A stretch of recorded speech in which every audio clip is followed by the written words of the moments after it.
Thank you, Michael, Reverend Fathers and brothers, sisters. God bless us all, and may we have a very fruitful afternoon. What you see there is the symbol of a movement that took place in my country, in Romania, towards the end of the Second World War. And in the first years after the war, when Romania was conquered by the Russians, by the Soviets, and they installed a communist, atheistic dictatorship. What I'll be talking about is a very sensitive topic for any Romanian. If I get emotional, just take a break, switch off, and pretend you don't see it.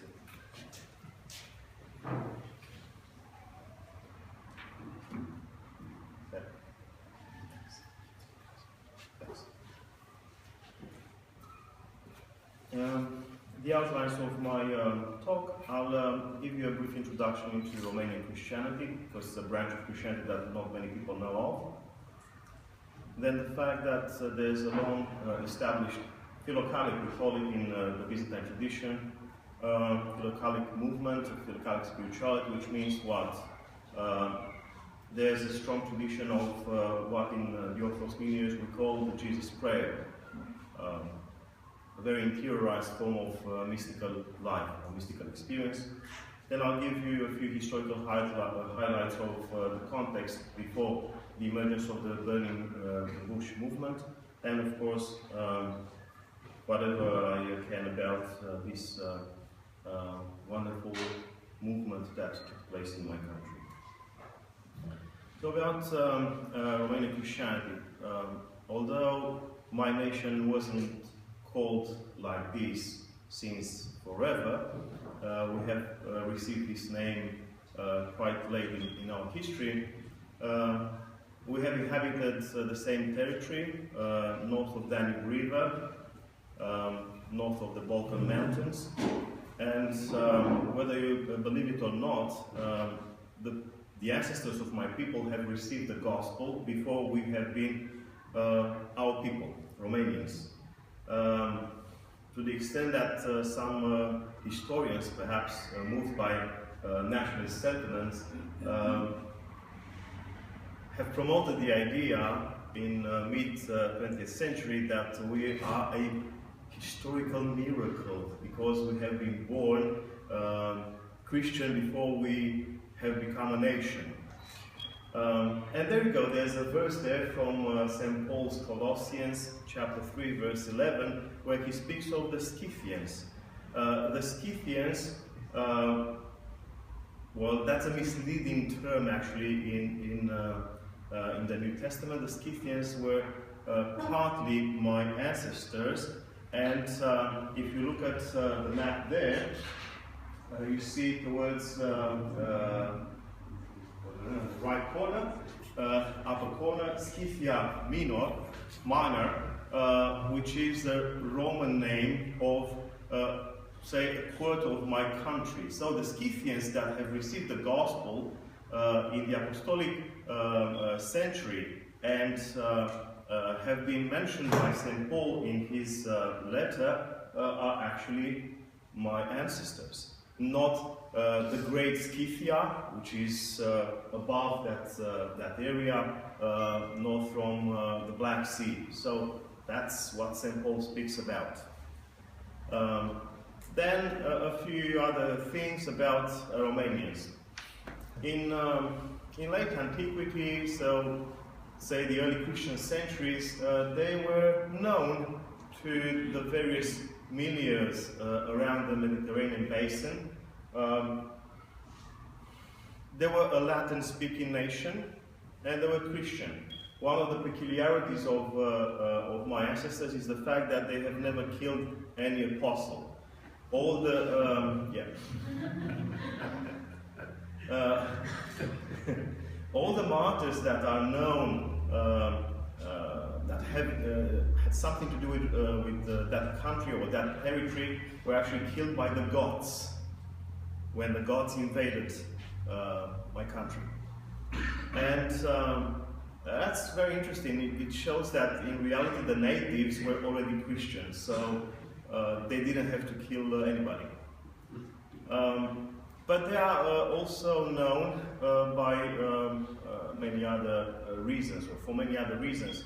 Some of the bishops of that Roman province, Scythia Minor, were actually present at the first two ecumenical councils. Their names are recorded in history. The main metropolis in that area was Tomis, a city of Greek name, bearing a Greek name.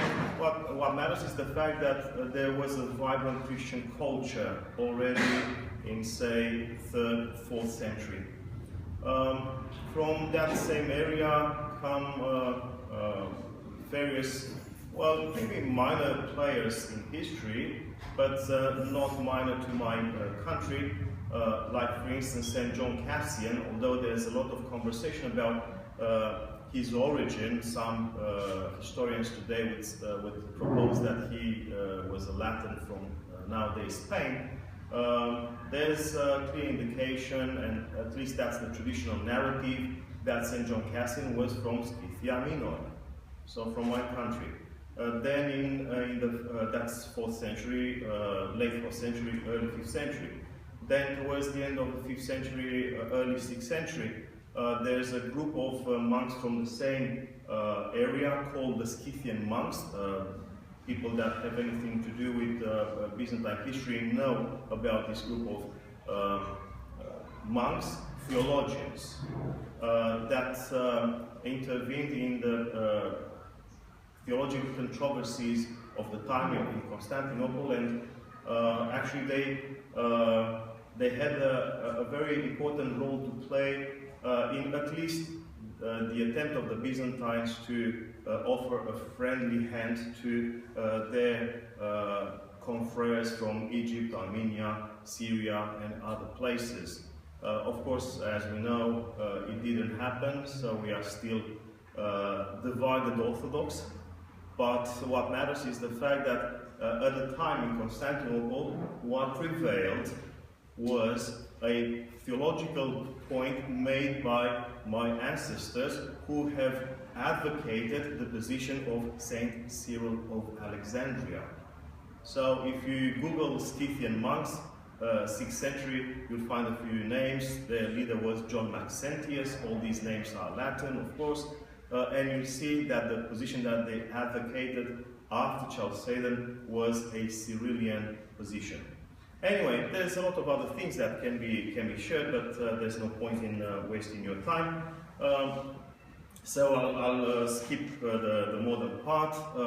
History continues, and although Romanians have been in their history always under various foreign powers, it was a divided nation in 3 principalities. I am certain that you know of one of them, Transylvania. Certainly know of it. Okay. They have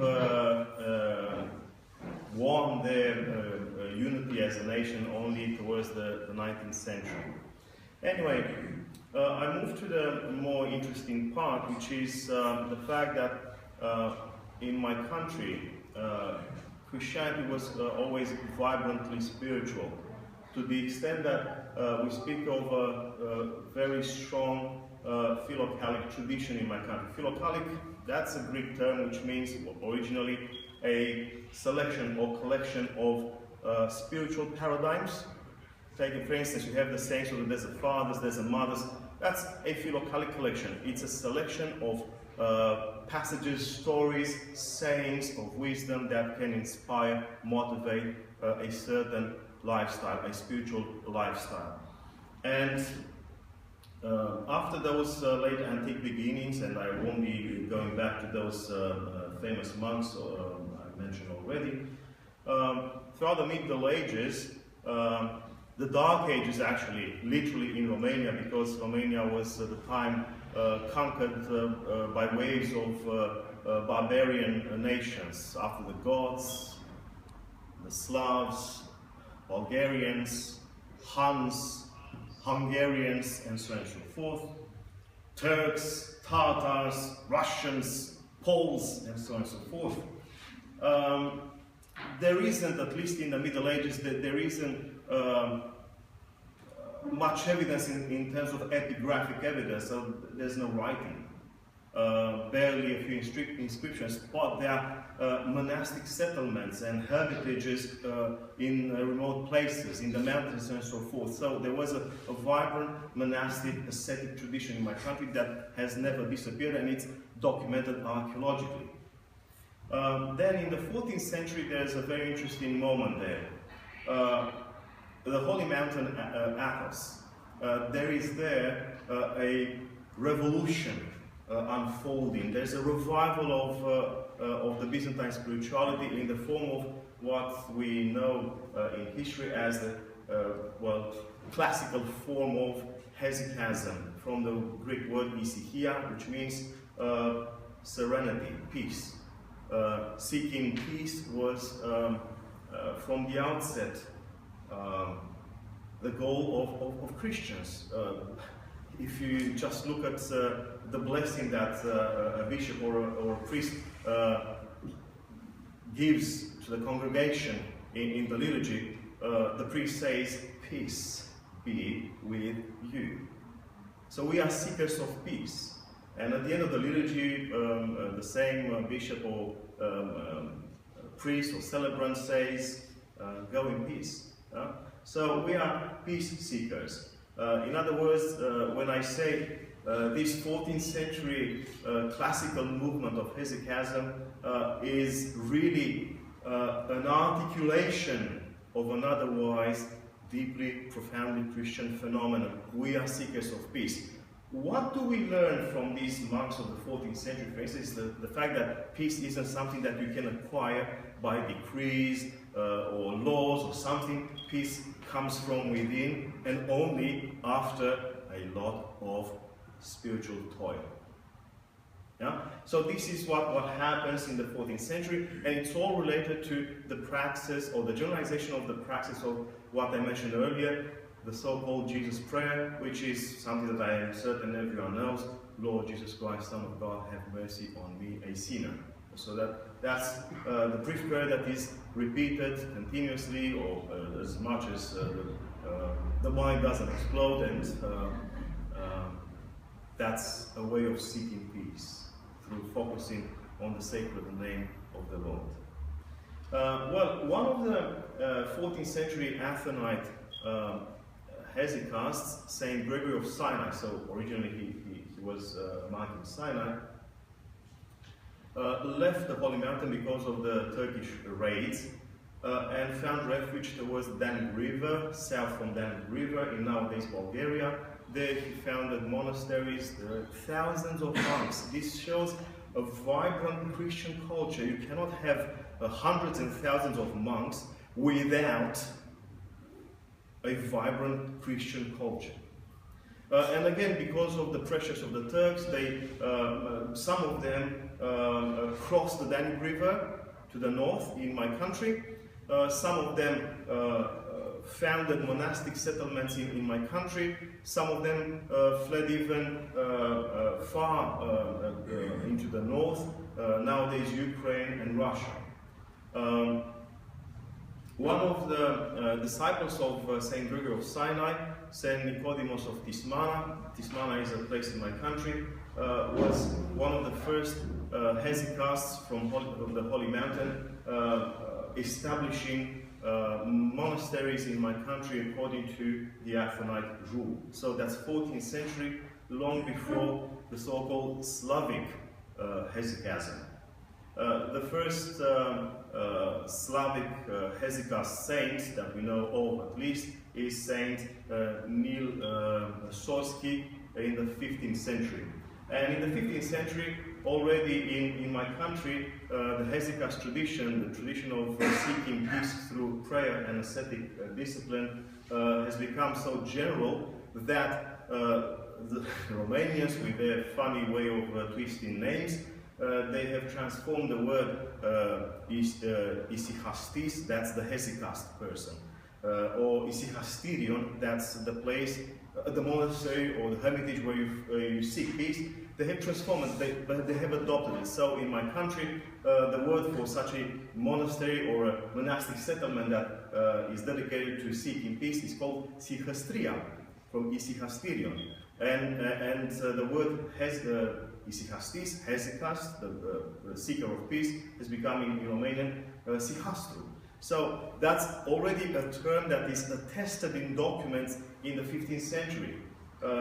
One of the greatest princes of my country, who ruled over the Eastern Principality of Moldavia for most of the second half of the 15th century, Saint Stephen the Great, his spiritual father was one of these hesychasts, Daniel Sihastru, Daniel the Hesychast.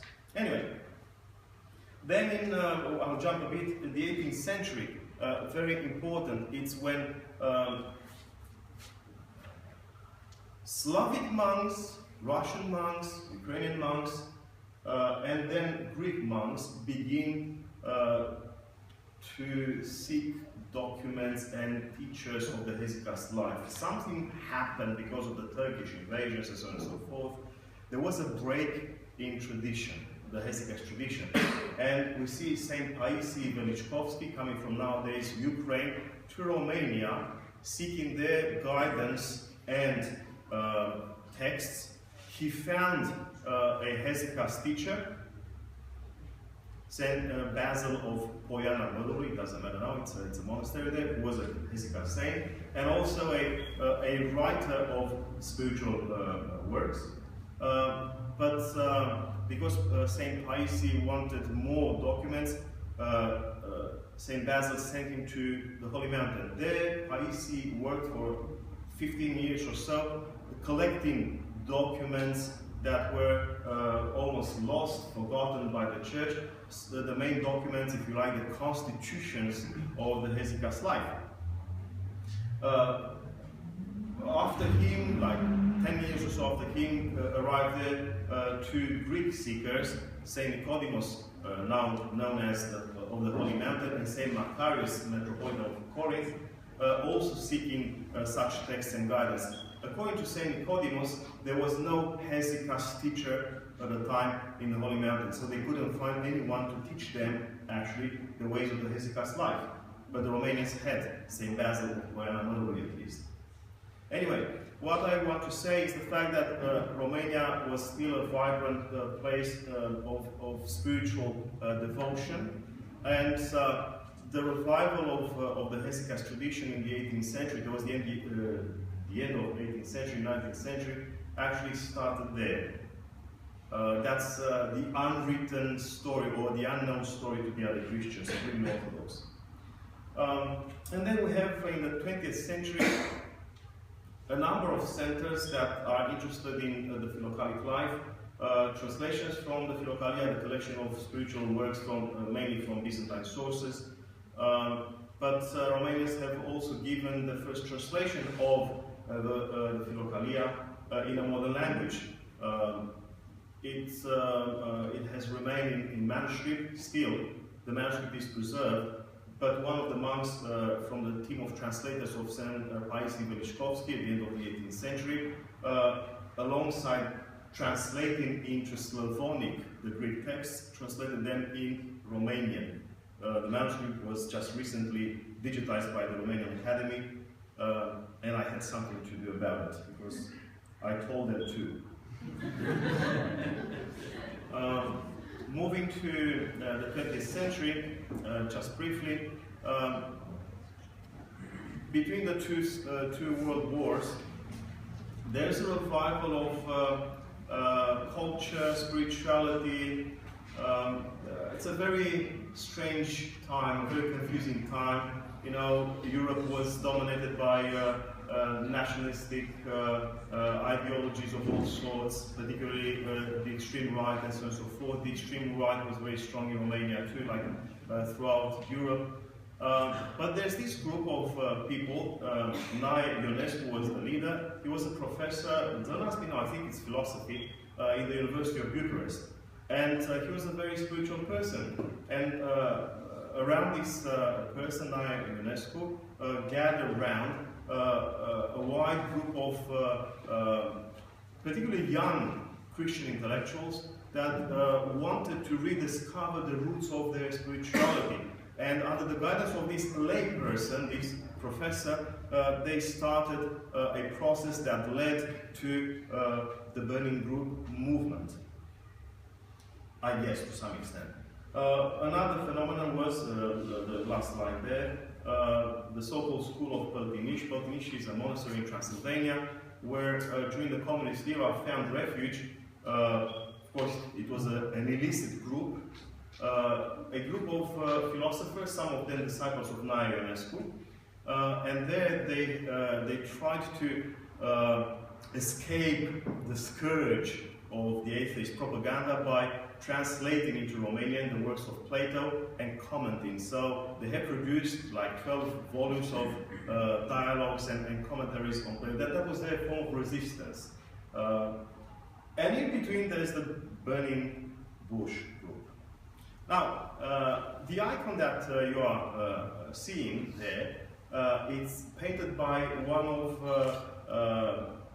well, the last surviving, I guess, or longest surviving members of the Burning Group Bush, Elder Sofian Boghiu, whom I had the privilege to meet when I was a seminarian. For some reason, I don't know, I always feared that man, because I had the impression that he was looking into my soul, into my heart, and for some reason I always avoided him. I would always kiss his hand and run away, disappear, so that he doesn't read me. Yeah, he was a charismatic. At the time, he was a monk in the monastery where the Burning Bush group gathered, but later he has become the abbot of the monastery. He was also a painter. He died in 2002, I guess. And on his cross, in a monastic cemetery, on his cross it's written Father Sofian, the iconographer, the writer of icons. And this is an icon that he was commissioned to produce, to draw, to write by the members of the Burning Bush. And that's a metaphor of the Burning Bush, you know, the famous epiphany of theophany in Exodus chapter 3. Now, a few things about the Burning Bush group. It started in 1943, so that's still the Second World War, when the initiative of two people, a poet, Sandu Tudor, that's his writer's name, Alexander Teodorescu, actually, and Elder Benedict Ghiuș, who was at the time the abbot of the monastery of Saint Anthimos, of All Saints in Bucharest. They organized a retreat somewhere in Moldavia, so that's very far from Bucharest. And this is where, for the first time, they went together, particularly monks and lay intellectuals, to pray together. It was a form of Western kind of spirituality. And even if you look at the name of the abbot of the monastery, Orthodox monastery in Bucharest, Benedict, yeah? That's a very Latin name, and it shows the say, ecumenical views of this group and the monks in Romania at the time. Benedict is a very Latin, very Catholic name. I met Elder Benedict in his late years. He was retired at the monastery outside Bucharest, and at the time he was working on a translation of the Synaxaria. It's the collection of the lives of the saints.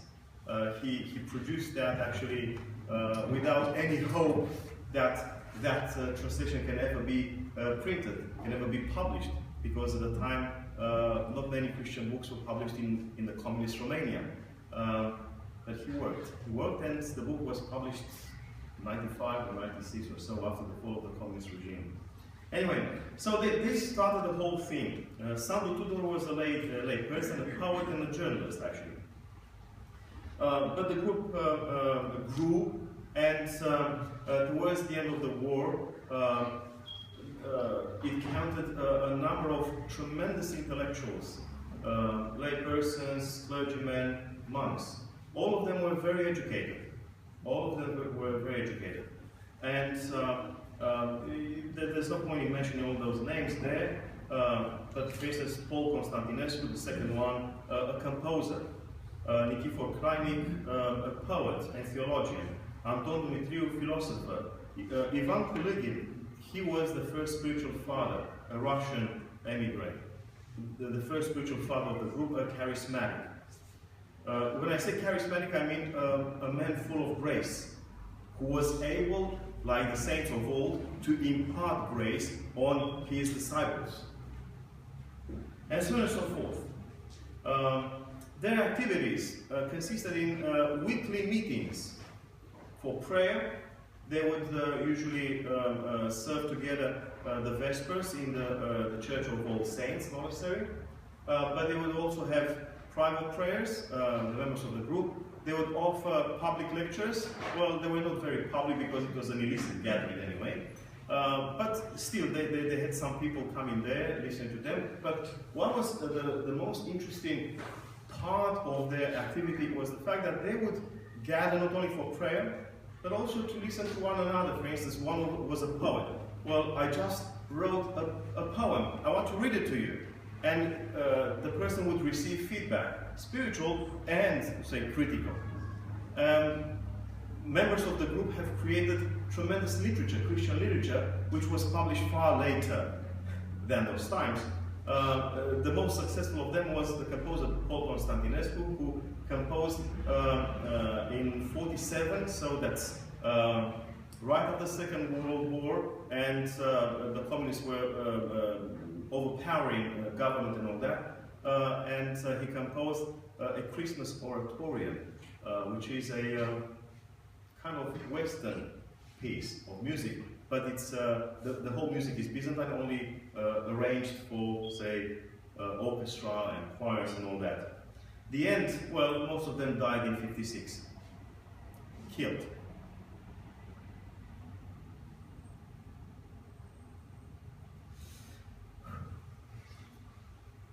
Anyway, I prepared a few passages from the farewell letter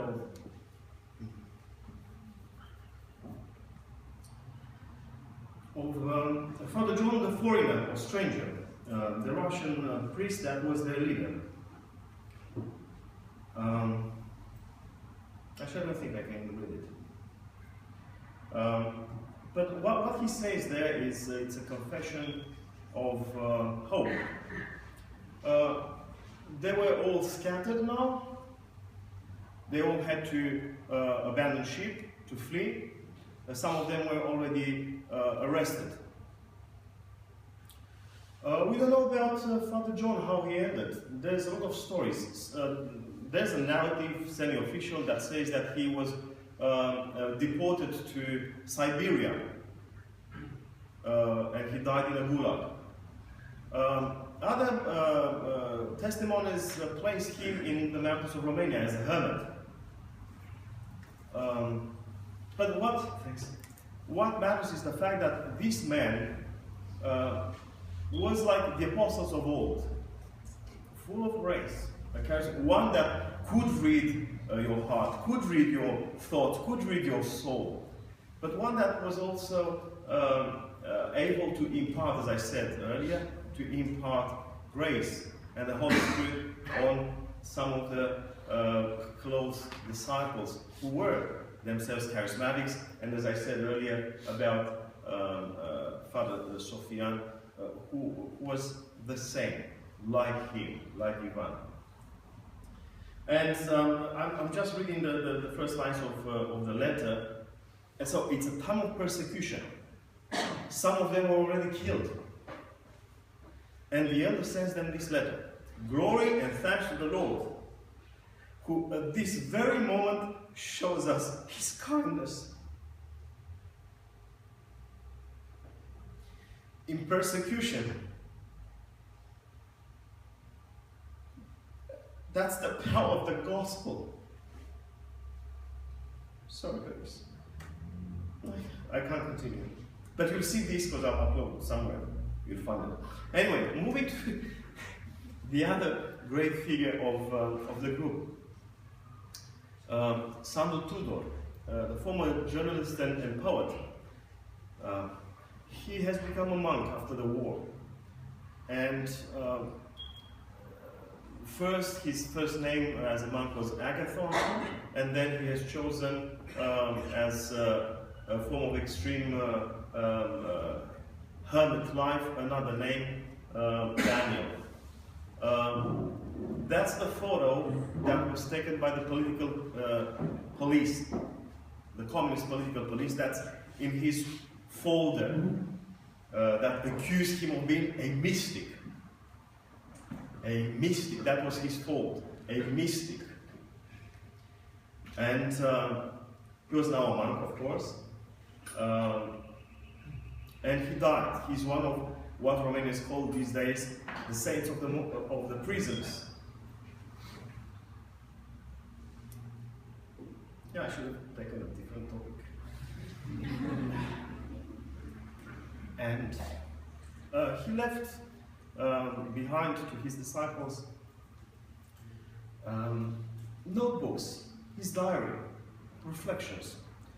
I was tempted to give you the Romanian thing and then to translate it. It would be too much for me. That's from his second notebook, which is entirely dedicated to prayer. So it's a whole, you keep a diary, keep a journal, but instead of, writing about your breakfast and you went to clip the nails of your cat and stuff like that, you reflect on prayer. And I translated from his second notebook this passage. True, God received prayer cannot be just a prayer, in other words, just words. Kneel and say a few things or read from the book. Cannot be just a prayer or what we understand and know as prayer. It is a greater and more overwhelming offering than prayer. To pray truly in spirit and truth means to unceasingly burn in God's glorious light. To unceasingly pray to God means to burn yourself up in all ways, in all manners, and in all the causes of your life, becoming flame and burn charcoal and fire for Him. The Lord is the Comforter. You must unceasingly burn, continuously consuming yourself for Him, passing through the entire wheel of your potential, thus fulfilling through your burning up the crown of God's fiery love. The holy and unceasing prayer cannot be just the chosen hour and moment for uttering certain words. The holy and unceasing prayer cannot be the uttering of a little and dry formula of certain words. Holy and true prayer cannot be just one's prayer. Why I have chosen this? It's because I sort of try to focus initially in my talk on the so-called Jesus prayer, the Hesychast prayer, Lord Jesus Christ, Son of God, have mercy on me, a sinner. What Father Daniel discovered is the fact that true prayer cannot be just this, the technique of repeating the words, breathe in, breathe out, some kind of Christian yoga and stuff like that, some pranayama, you know that, okay? Stuff. It's more than that. One's whole life should become that. It's more like prayerfulness rather than prayer. Prayerfulness is a state of being, a state of living where your life is entirely exposed to God and to your neighbor. You don't hide. You don't put a mask on.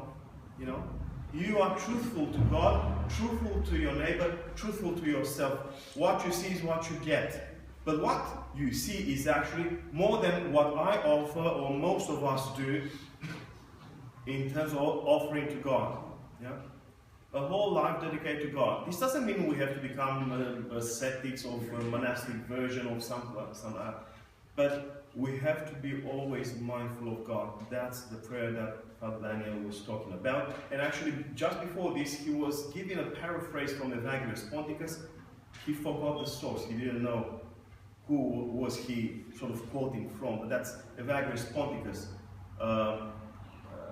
The one that prays only when one prays, doesn't pray at all, something like that. So, true prayer cannot be reduced to the moments where you say the prayer. True prayer is something that sort of encompasses your entire life. And as a poet, because his ascetic and monastic vows have not annihilated his personality at all, he has remained a poet. He has composed the Akathist of the Burning Bush. The Akathist is a Byzantine form of prayer. I assume it's familiar to most Orthodox. And it's dedicated to the Mother of God, whom he identified with the burning bush in Exodus. You can see the main topics of the Burning Bush group, their main concerns, in this very first stanza of his Akathist, which is, I translated it in whatever prose, but it's a poem. Who is she, so white and pure like the dawn? She is the queen of prayer. She is prayer embodied. See, prayer embodied, the same thing what he said in the notebook. Yeah. You don't pray when you pray. You have to pray throughout your life as one prayerful life. Imperial lady and lady of the morning, the betrothed one to the comforter, the transformer of life. To you do we run, burning up, consumed by longing. Make us partakers of the holy mountain table, the famous hesychast symbol. Be for us shading and dew, you the shading of grace, so that our nature is renewed through abundant grace. And so shall we cry out with the whole of the creation in profound reverence. Rejoice, bride who weaves unceasing prayer. See, the topics of the notebook transpire in this form of prayer. Well, we don't have time to listen to any part of Constantinescu's oratorium. That's almost the end. I found this on the internet, Wikipedia Commons. It's an anonymous diagram that reminds of the icon of the burning bush, yeah? See the icon? And there's the diagram. It's anonymous. I don't know what it is. Well, I don't know who wrote it, who made it. But that's a very interesting form of meditating on the symbol and the message of the burning bush. If you see, it's all Romanian, so you won't be seeing anything. The upper corner is the eagle, the evangelist, yeah? Then the angel, down. Taurus, the bull, and the lion. Those are the four symbols of the evangelists, yeah? In tradition. And then you see art, religion, science, philosophy. So the burning bush, the message of the burning bush is amazingly encapsulated by this diagram, which shows that focused on that fiery core, you know, the fiery core. Omega, that's a symbol of Christ, the end of everything, the fulfillment of everything, the eschaton, the eighth day. Yeah? Around that is focused everything. Everything receives coherence. All things converge. Art, philosophy, religion, spirituality, science, everything makes sense when at the core of everything is Christ, surrounded by his mother, of course. The Burning Bush group was characterized by one of the younger members of the group, Metropolitan Antonio Plămădeală of Transylvania, as a phenomenon of attitude, both of spiritual resistance against communism. But I believe it's more than that. It's the crown of an entire Christian history of my people. And it's a movement that was deeply traditional, very ecumenical, and also a very creative movement. It's a complex synthesis of philocalic spirituality, the Jesus prayer, but not only that, cultural creativity, Christian faithfulness, and martyrdom. All of them suffered. If not prison, they died. If they didn't die, they were in prison. Those that were academics lost their jobs. They could never return to their universities and so on and so forth. And I believe that this is a very inspiring movement for all the Orthodox and all Christians today, because we are so intolerant towards one another, and we need to learn to love one another with the heart of the burning bush, and we need to learn that all things can be made new and better if we bring Christ back to the core of this culture, this society, our lives. Unfortunately, there isn't much for you to read, serious stuff. The only source that is credible about the burning bush was published in 2007 in the Greek Orthodox Theological Review. It's available online if you Google the title there, the Burning Bush Group and Father Andre Escrima. It's a bit weak, the article, in terms of the story of the Burning Bush Group. It focused more on Andre Escrima, who was the last survivor of the group.